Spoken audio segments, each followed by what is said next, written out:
Transformasi Galileo yang juga dikenal sebagai hukum transformasi Galileo adalah seperangkat rumus matematis yang digunakan untuk mengonversi koordinat ruang dan waktu antara dua sistem referensi inersial yang bergerak relatif terhadap satu sama lain dengan kecepatan konstan. Ini adalah dasar dari teori relativitas khusus Einstein. Transformasi Einstein atau lebih dikenal sebagai transformasi Lorentz adalah seperangkat persamaan matematika yang digunakan dalam teori relativitas khusus untuk mengonversi koordinat, waktu dan ruang antara dua kerangka acuan inersial yang bergerak relatif terhadap satu sama lain dengan kecepatan cahaya sebagai batasnya. Transformasi ini ditemukan oleh Heinrich Lorentz dan dikembangkan lebih lanjut oleh Albert Einstein sebagai bagian dari teori relativitas khusus. Dalam konteks transformasi Galileo dan transformasi Einstein,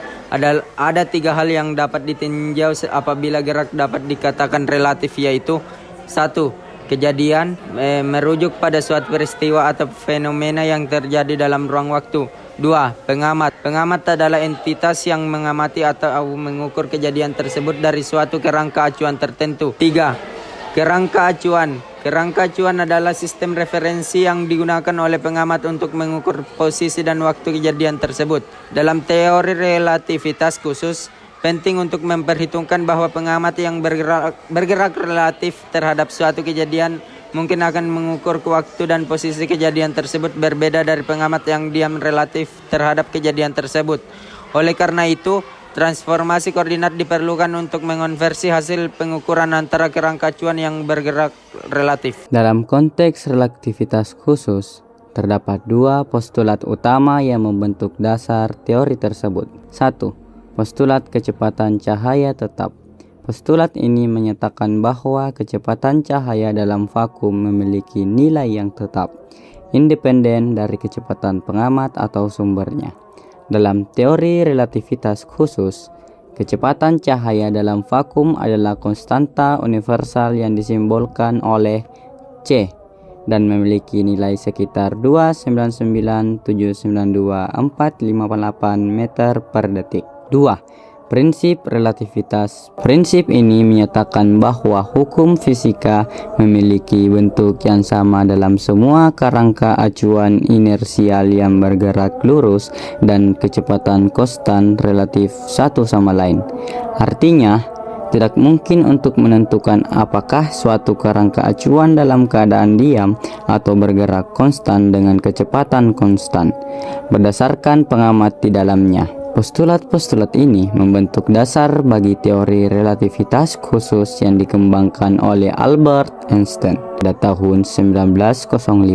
Dengan menggunakan postulat-postulat ini, Einstein menyimpulkan konsekuensi penting seperti transformasi Lorentz, kontraksi panjang, dan dilatasi waktu. Berdasarkan teori relativitas khusus, transformasi Galileo hanya berlaku untuk kecepatan yang relatif rendah, jauh lebih lambat dibanding kecepatan cahaya. Bersifat relativistik, untuk kecepatan yang tinggi diperlukan transformasi Lorentz. Persamaan invariansi hukum fisika merujuk pada konsep bahwa hukum fisika tetap sama dalam semua kerangka acuan inersial yang bergerak lurus dan dengan kecepatan konstan relatif satu sama lain. Dengan kata lain, jika suatu fenomena fisika diamati dari dua kerangka acuan yang bergerak relatif satu sama lain dengan kecepatan konstan, hukum-hukum fisika yang mengatur fenomena tersebut akan tetap berlaku dan tidak berubah. Invariansi hukum fisika merupakan salah satu aspek penting dari prinsip relativitas yang dirumuskan oleh Albert Einstein. Perbedaan 1. Dilatasi waktu dan kontraksi panjang. Dilataran. Transformasi Einstein mencakup konsep dilatasi waktu dan kontraksi panjang yang tidak ada dalam transformasi Galileo. Ini menunjukkan bahwa waktu dapat berubah relatif antara dua sistem referensi yang bergerak relatif dan panjang suatu objek dapat terlihat berkontraksi tergantung pada kecepatan relatif antara dua pengamat. 2. Keterbatasan kecepatan. Menurut transformasi Galileo, kecepatan cahaya adalah konstan dan tidak bergantung kepada kerangka acuan pengamat, sedangkan transformasi Lorentz mengakui bahwa kecepatan cahaya adalah konstan dalam semua kerangka acuan inersial dan tidak dapat melampaui batas tersebut. 3. Kohesivitas Newtonian. Transformasi Galileo mempertahankan prinsip kohesivitas Newtonian yang berarti hukum-hukum fisika tetap berlaku sama di semua kerangka acuan inersial. Sedangkan transformasi Lorentz memperkenalkan ide bahwa hukum fisika harus tetap sama di semua kerangka acuan inersial, namun perlu dimodifikasi agar sesuai dengan prinsip relativitas kohesivitas Newtonian. Transformasi Galileo mempertahankan prinsip kohesivitas Newtonian yang berarti hukum-hukum fisika tetap berlaku sama di semua kerangka acuan inersial. Sedangkan transformasi Lorentz memperkenalkan ide bahwa hukum fisika harus tetap sama di semua kerangka acuan inersial, namun perlu dimodifikasi agar sesuai dengan prinsip relativitas. 4. Efek samping. Transformasi Galileo tidak memperhitungkan efek samping seperti dilatasi waktu dan kontraksi panjang yang diamati pada kecepatan mendekati kecepatan cahaya. Sebaliknya, transformasi Lorentz memperhitungkan efek-efek ini dan memberikan deskripsi yang lebih akurat tentang bagaimana waktu dan ruang berperilaku pada kecepatan tinggi. Transformasi Galileo dan transformasi Einstein atau transformasi Lorentz digunakan dalam fisika untuk mengonversi koordinat ruang dan waktu antara dua kerangka acuan inersial yang bergerak relatif satu sama lain dengan kecepatan konstan.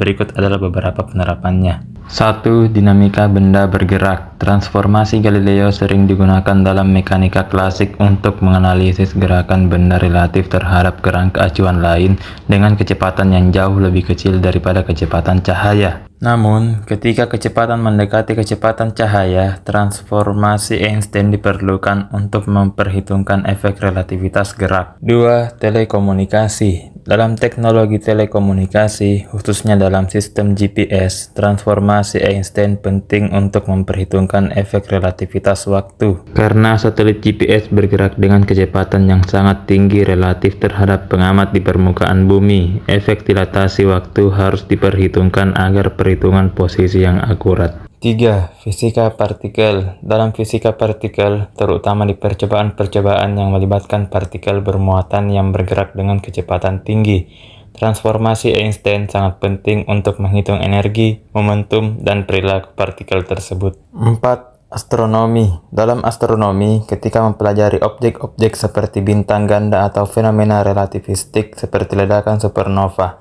transformasi Einstein diperlukan untuk memahami pergerakan relatif objek-objek tersebut dengan kecepatan yang signifikan. 5. Fisika inti. Dalam fisika inti, transformasi Einstein digunakan untuk menginterpretasikan data dari percobaan-percobaan percepatan partikel di akselerator partikel seperti LHC, Large Hadron Collider. Penerapan transformasi Galileo dan Einstein tergantung pada skala dan kecepatan relatif sistem yang diamati.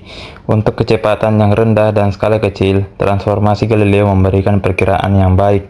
Sementara untuk kecepatan yang tinggi atau skala yang besar, transformasi Einstein diperlukan untuk akurasi yang lebih tinggi.